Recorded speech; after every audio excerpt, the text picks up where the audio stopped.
Би одговорил дека јас веќе се произјасни во јавноста уште истиот ден кога се случија тие настани, дека изразив жалење за непријатностите со кои што се соочија новинарите тој ден.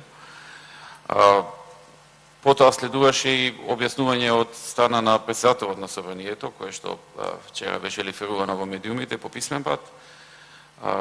Така што можам да кажам дека тој случај си има своја постапка и ќе има веројатно и своја завршница.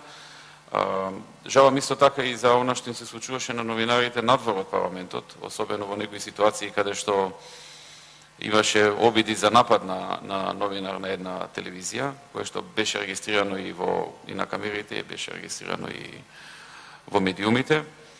Така што треба да се осудат такви чинови од сите страни и сите такви чинови, значи не само чинови што се случиле внатре во Собранието, како што веќе на некој начин изразивме жалење за тие непријатности, туку и за такви слични, би рекол и полоши можеби чинови што се случија надвор од Собранието, односно пред Собранието, каде што имавме ситуација на обид за напад на новинар од страна на актуелен градоначелник од опозицијата. Благодарам.